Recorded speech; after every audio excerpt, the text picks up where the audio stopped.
मान लीजिए हम किसी वीरान जगह पर खुदाई कर रहे हैं और अचानक मिट्टी में सना हुआ एक टूटा हुआ बर्तन या पत्थर का एक अजीब सा नुकीला टुकड़ा मिल जाता है। हाँ, आमतौर पर तो कोई भी उसे कचरा समझकर आगे बढ़ जाएगा। बिल्कुल। लेकिन एक इतिहासकार की नज़र से देखें तो वो टूटा हुआ बर्तन मात्र मिट्टी नहीं है, वो एक टाइम मशीन है। एकदम सही कहा। और हमारे आज के इस विस्तृत चर्चा का मिशन भी यही है। हाँ, हमारा मिशन सिर्फ तारीखें याद करना या राजाओं के नामों की कोई नीरस सूची बाँचना नहीं है। हमारे सामने प्राचीन भारत का इतिहास विषय पर जो ये बेहतरीन नोट्स और शोध सामग्रियां रखी हैं, आज हम उनके भीतर छिपी असली कहानी को डिकोड करने वाले हैं। और ये बहुत जरूरी भी है, क्योंकि ये चर्चा भारतीय उपमहाद्वीप में मानव सभ्यता की उस अद्भुत यात्रा को समझने के लिए है। मतलब पत्थर के भद्दे औजारों से लेकर शून्य की खोज तक का सफर। ये सोचने वाली बात है कि मध्य एशिया के बोगासकोई से 1400 ईसा पूर्व का एक साधारण सा अभिलेख मिलता है। जी, बोगासकोई अभिलेख। हाँ, और उस पर वैदिक देवताओं इंद्र, वरुण, मित्र और अनासत्य के नाम दर्ज हैं। ये कितनी बड़ी बात है कि हजारों किलोमीटर दूर बैठा कोई इंसान हमारे पूर्वजों की कहानी लिख रहा था। और इतिहास के अध्ययन का असली रोमांच तो इसी में छुपा है। देखिए, ये केवल ये रटने की कवायद नहीं है कि अतीत में क्या हुआ। तो फिर इसे किस तरह से देखना चाहिए? बल्कि ये समझने की एक बहुत ही तार्किक और वैज्ञानिक प्रक्रिया है कि हमारी आज की दुनिया, हमारे समाज और हमारे सोचने के तरीके का निर्माण आखिर क्यों और कैसे हुआ। मतलब ये सब एक चेन रिएक्शन की तरह है? बिल्कुल। ये जो पुरातात्विक साक्ष्य हैं या जो प्राचीन ग्रंथ हैं, ये केवल पन्नों पर दर्ज जानकारी नहीं है। ये हमें उन लोगों के मनोविज्ञान से जोड़ते हैं। सही बात है। वे किन चीजों से डरते थे, उन्होंने अपनी समस्याओं का समाधान कैसे निकाला, ये सब इन टुकड़ों में दर्ज हैं। जी।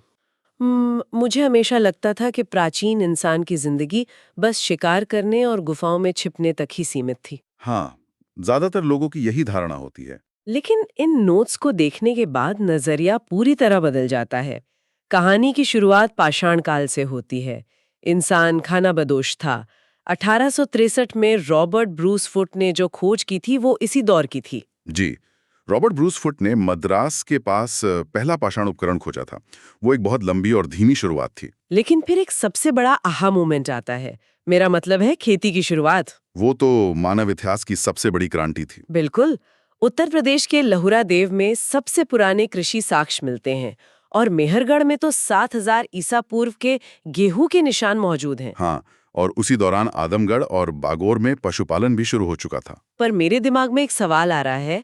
मैं ये समझने की कोशिश कर रही हूँ कि क्या किसी दिन शुरुआती इंसानों ने बस सुबह उठकर ये तय किया कि अब और भाग दौड़ नहीं करनी, चलो एक जगह रुककर बीज बोते हैं। नहीं नहीं, मतलब ये तो आज के दौर के किसी भी बड़े स्टार्टअप आइडिया से भी ज्यादा क्रांतिकारी लगता है। देखिए, इसे इस तरह से समझना चाहिए। खेती का विचार कोई रातों रात आया यूरेका मोमेंट नहीं था। ये अस्तित्व को बचाए रखने की एक बहुत लंबी और धीमी जद्दोजहद का परिणाम था। अच्छा, तो ये मजबूरी में उठाया गया कदम था। एक तरह से हाँ। उस समय दुनिया भर की जलवायु में भारी बदलाव आ रहा था। बर्फ पिघल रही थी, नए तरह के पौधे और घास उग रहे थे, जिनमें गेहूं और जौ जैसे अनाज शामिल थे। तो इंसान ने पहले बस उन्हें इकट्ठा करना शुरू किया होगा। एकदम सही। इंसान ने पहले उन्हें सिर्फ बटोरा, फिर उसने देखा कि गिरे हुए बीजों से नए पौधे उगाते हैं। जरूरत ने मनुष्य को एक शिकारी से एक उत्पादक बनने पर मजबूर कर दिया। मतलब ये एक सर्वाइवल स्ट्रैटेजी थी जो दुनिया की सबसे बड़ी खोज बन गई। सटीकता से कहें तो हाँ। और इसका सबसे बड़ा असर ये हुआ कि जब खेती शुरू हुई तो इंसान को फसल पकने तक महीनों तक एक ही जगह पर रुकना पड़ा। ये तो लॉजिकल है। फसल बोकर कोई शिकार पे तो नहीं जा सकता। बिल्कुल। इसी रुकने ने गांवों को जन्म दिया। और सबसे महत्वपूर्ण बात, खेती ने अधिशेष यानी सरप्लस पैदा किया। सरप्लस। जी, मतलब जरूरत से ज्यादा खाना। जी, पहली बार ऐसा हुआ कि समुदाय के हर व्यक्ति को दिन भर भोजन की तलाश में नहीं भटकना था। कुछ लोग अनाज उगा रहे थे तो बाकी बचे लोगों को सोचने, कला बनाने और औजार सुधारने का खाली समय मिल गया। अरे वाह! तो मध्य प्रदेश के भीमबेटका की गुफाओं में जो चित्र मिले हैं वे इसी खाली समय का नतीजा है। बिल्कुल। वहां के शैल चित्र साबित करते हैं कि इंसान सिर्फ अपना पेट नहीं भर रहा था, वो रंगों के जरिए जीवन की जटिलताओं को अभिव्यक्त कर रहा था। ये सरप्लस वाली बात बहुत कुछ साफ कर देती है, क्योंकि जब इंसान ने एक जगह रुकना सीख लिया और उसके पास सोचने का समय आ गया, तो उसने ऐसी सभ्यता का निर्माण किया जो आज भी हमें हैरान करती है। आप सिंधु घाटी सभ्यता की बात कर रही हैं। जी हाँ, 2500 ईसा पूर्व, जब दुनिया के कई हिस्सों में लोग ढंग से झोपड़ियां बनाना तक नहीं जानते थे, तब हड़प्पा और मोहनजोदाड़ो में ग्रिड सिस्टम था। वो भी बेहद उन्नत स्तर का। सड़कें एक दूसरे को समकोण यानी 90 डिग्री पर काटती थीं, ढकी हुई नालियां थीं, पक्की ईंटों का इस्तेमाल हो रहा था। ये तो प्राचीन काल का सिम सिटी गेम लगता है। ये तुलना दिलचस्प है, लेकिन हमें ये याद रखना होगा कि उनके पास कोई आधुनिक मशीनरी या कंप्यूटर नहीं थे।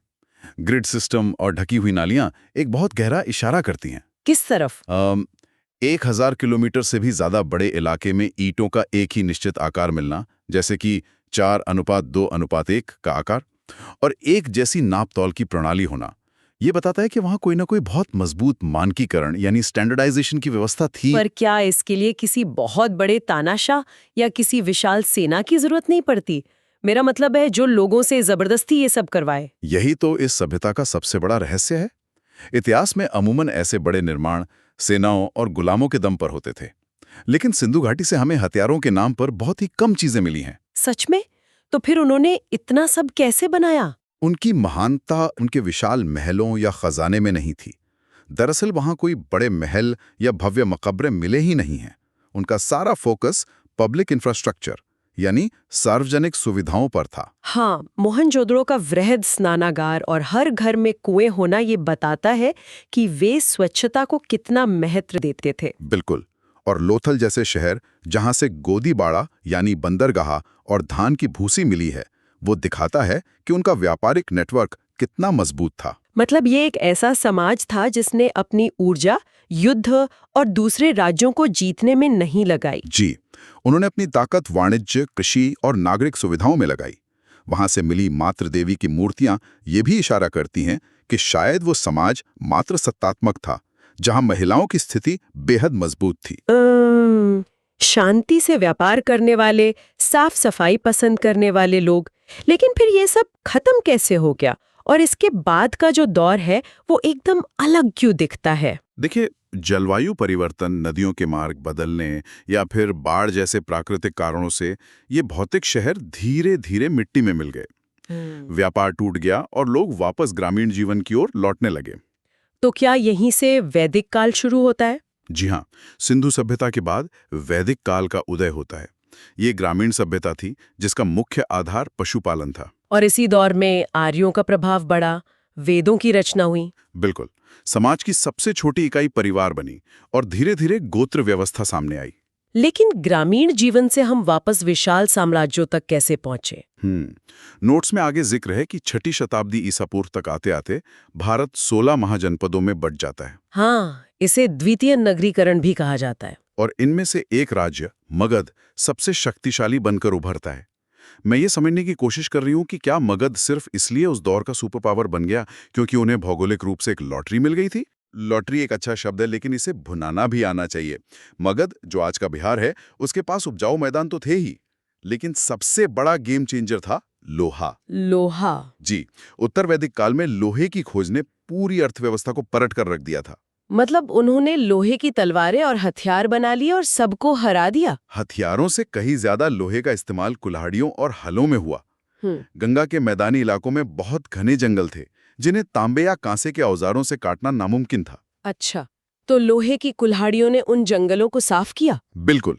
और लोहे के फाल वाले हलों ने कठोर जमीन को खोदा, जिससे कृषि उत्पादन में जबरदस्त उछाल आया। फिर से वही अधिशेष या सरप्लस वाली बात। तो इस अपार अनाज ने दुनिया की पहली विशाल स्थायी सेनाओं को पालने का काम किया होगा। एकदम सही। इसके अलावा मगध के जंगलों में हाथी थे, जिनका इस्तेमाल उन्होंने सेना में किया। वे उस समय के टैंक हुआ करते थे। बाप रे, कमाल है, एक धातु कैसे पूरे भूगोल और राजनीति को बदल सकती है।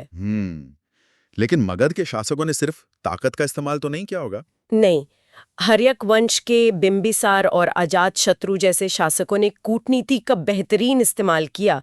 बिंबिसार ने वैवाहिक संबंधों के जरिए अपने साम्राज्य को सुरक्षित किया। समझदारी का काम था। लेकिन ध्यान देने वाली बात यह है कि जब मगध एक विशाल राजनीतिक सत्ता बन रहा था, तब समाज के भीतर एक बहुत बड़ा वैचारिक तूफान भी उठ रहा था। विचारों की आंधी।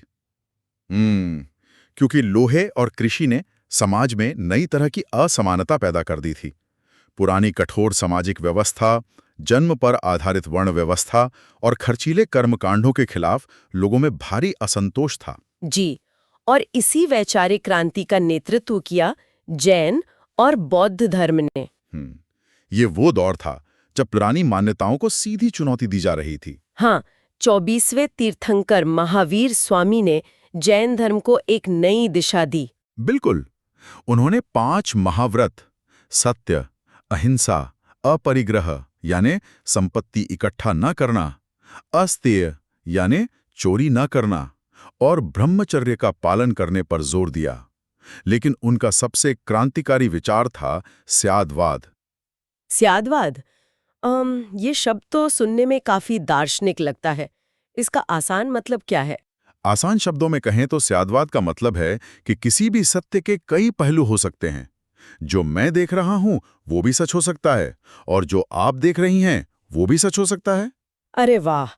ये विचार तो उस दौर की कट्टरता और अंधभक्ति के खिलाफ एक बहुत बड़ा प्रहार रहा होगा। बिल्कुल।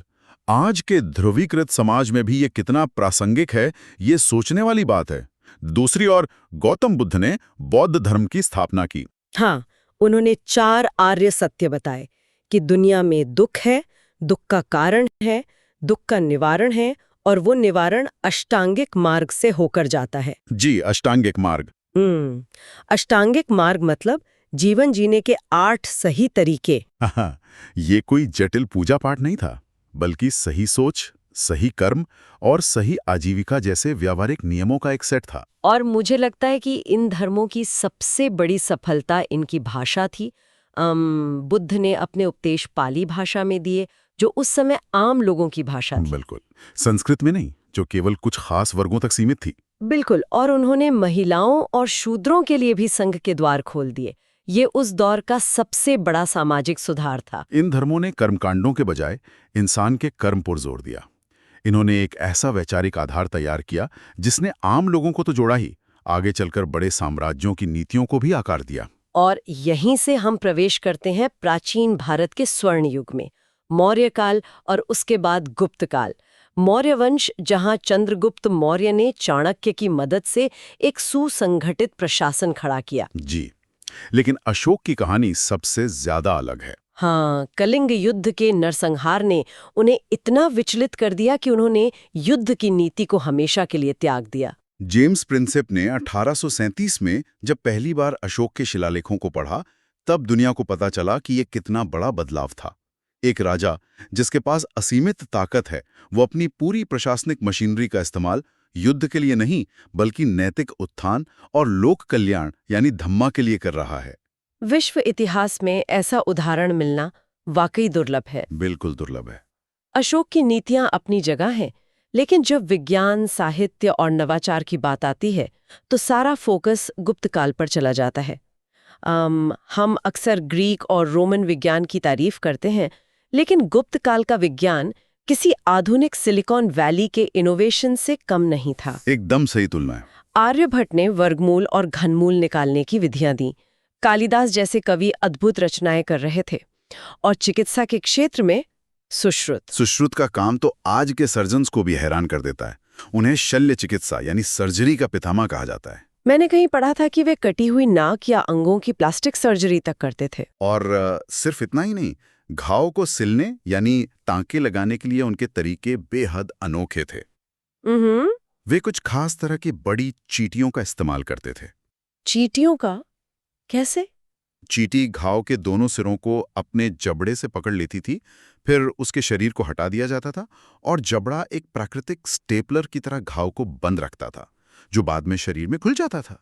बाप रे, ये तो सच में प्राचीन काल के प्राकृतिक डिसॉल्वेबल स्टिचेस हो गए। लेकिन एक सवाल उठता है, ये सब गुप्त काल में ही क्यों हुआ? क्या चंद्रगुप्त द्वितीय, जिन्हें विक्रमादित्य भी कहते हैं, या समुद्रगुप्त के पास कोई जादू की छड़ी थी? जादू की छड़ी नहीं, बल्कि स्थिरता थी। देखिए, गुप्त काल को स्वर्ण युग सिर्फ इसलिए नहीं कहा जाता कि उनके पास सोने के सिक्कों की भरमार थी। तो फिर असली कारण क्या था? इसे स्वर्ण युग इसलिए कहा जाता है क्योंकि मजबूत प्रशासन ने एक ऐसी शांति स्थापित की जहां विद्वान बिना किसी डर या युद्ध की चिंता के सोच सकते थे। राज्य ने ज्ञान में भारी निवेश किया। जब समाज को ये चिंता नहीं होती कि कल हमला हो जाएगा, तब वराहमिहिर ज्योतिष पर काम करते हैं और विशाखदत्त जैसे नाटककार समाज की बारीकियों को पन्नों पर उतारते हैं। ये एक अद्भुत संतुलन था, प्रशासनिक ताकत और बौद्धिक विकास का। और इस अथाह ज्ञान को सहेजने के लिए प्राचीन भारतीयों ने शिक्षा के जो केंद्र बनाए, वे आज की किसी भी आधुनिक यूनिवर्सिटी को टक्कर दे सकते हैं। तक्षशिला, जहां चाणक्य ने नीतियां गढ़ीं, और फिर नालंदा। हम अक्सर इसकी तुलना आईवी लीग या ऑक्सफोर्ड से करते हैं। आईवी लीग से कहीं ज्यादा नालंदा को प्राचीन दुनिया का एक विशाल ओपन सोर्स डेटा हब समझना चाहिए। ओपन सोर्स डेटा हब, वो कैसे? गुप्त शासक कुमारगुप्त प्रथम द्वारा स्थापित इस विश्वविद्यालय में चीन से हुएनसांग जैसे यात्री केवल घूमने या सामान्य पढ़ाई करने नहीं आए थे। वे वहां भारी मात्रा में डेटा डाउनलोड करने आए थे। मतलब वो बौद्ध धर्म की पांडुलिपियों की प्रतिलिपियां बनाकर ले रहे? बिल्कुल। वे सालों तक वहां रहे, ग्रंथों का अनुवाद किया और फिर उस ज्ञान को वापस ले जाकर पूरे पूर्वी एशिया के इतिहास और दर्शन को बदल दिया। और सिर्फ शिक्षा ही नहीं, वास्तुकला यानी आर्किटेक्चर भी इसी दौर में अपने चरम पर था। खजुराहो के मंदिर अपनी जटिल नक्काशी के लिए मशहूर है, लेकिन महाराष्ट्र में राष्ट्रकूटों द्वारा बनवाया गया एलोरा का कैलाश मंदिर, वो तो इंजीनियरिंग के सारे नियम ही तोड़ देता है। हाँ। कैलाश मंदिर की सबसे बड़ी खासियत यही है कि उसे आम इमारतों की तरह नीचे से ऊपर नहीं बनाया गया।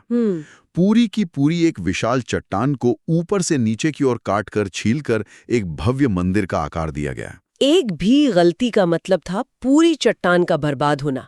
इसे आज की 3D कटिंग तकनीक से भी दोहराना बेहद मुश्किल है। और दक्षिण भारत में पल्लव और चोल शासकों द्वारा विकसित द्रविड़ शैली, जहां विमान और गोपुरम बनाए जाते थे, वो भी ब्रह्मांड विज्ञान और गणित का सटीक संगम है। एक बात जो मुझे सबसे ज्यादा चौंकाती है वो ये है कि इन प्राचीन सभ्यताओं का असर हमारी आज की रोजमर्रा की जिंदगी पर भी है। जी बिल्कुल है। अगर आज भारत के संविधान की प्रस्तावना या सरकारी कामकाज को देखा जाए, तो हम आज भी शक संवत पर आधारित राष्ट्रीय कैलेंडर का इस्तेमाल करते हैं। हाँ। इसे 78 ईस्वी में कुषाण वंश के राजा कनिष्क ने शुरू किया था। हाँ, और उससे भी पहले 57 ईसा पूर्व में विक्रमादित्य ने विक्रम संवत की शुरुआत की थी। ये साबित करता है कि वे लोग केवल अपने आज के लिए नहीं जी रहे थे। सही कहा। चाहे वो विशाल चट्टानों को काटकर बनाए गए मंदिर हों, नालंदा जैसी यूनिवर्सिटी हो, या फिर समय की गणना करने वाले ये कैलेंडर, उनमें पीढ़ियों के पार सोचने की क्षमता थी। तो भीमबेटका के गुफा मानव की उन आड़ी तिरछी रेखाओं से लेकर सिंधु घाटी की 90 डिग्री की सड़कों तक, और लोहे की कुल्हाड़ियों से उपजे महाजनपदों से लेकर नालंदा की डेटा हब तक, ये स्पष्ट है कि प्राचीन भारत का इतिहास सिर्फ राजाओं के युद्धों की कहानी नहीं है। बिल्कुल नहीं, ये मानव बुद्धि के विकास, समस्याओं के जुगाड़ से लेकर वैज्ञानिक समाधान तक पहुंचने की कहानी है। और ये समझना इसलिए जरूरी है क्योंकि आज हम जिस शहरी नियोजन, व्यापारिक नेटवर्क या सहिष्णुता के वैचारिक ढांचे पर गर्व करते हैं, उसकी नींव हजारों साल पहले इन्हीं लोगों ने रखी थी। एकदम सही, हमारी जड़ें बहुत गहरी हैं। इस विस्तृत चर्चा को समाप्त करने से पहले चलिए वापस उसी टूटे हुए मिट्टी के बर्तन वाली बात पर चलते हैं जिससे हमने शुरुआत की थी। एक बहुत ही दिलचस्प बात छोड़कर जाते हैं। जी बताइए। हम कल्पना कर सकते हैं कि आज से हजारों साल बाद जब भविष्य के इतिहासकार हमारे इस दौर की खुदाई करेंगे तो उन्हें क्या मिलेगा? ये एक बहुत ही बड़ा सवाल है। क्या वे हमारे सर्वर रूम्स के तारों, प्लास्टिक के कचरे और कंक्रीट के जंगलों को देखकर हमें उतने ही उन्नत, शांतिप्रिय और कला प्रेमी मानेंगे जितना हम आज हड़प्पा के नगर नियोजकों या गुप्तकाल के वैज्ञानिकों को मानते हैं? ये वाकई सोचने पर मजबूर कर देता है। क्या हमारी विरासत पत्थर पर उकेरे गए दर्शन की होगी या सिर्फ मिट जाने वाले डिजिटल डेटा की? ये एक ऐसा सवाल है जिस पर गहराई से विचार किया जा सकता है।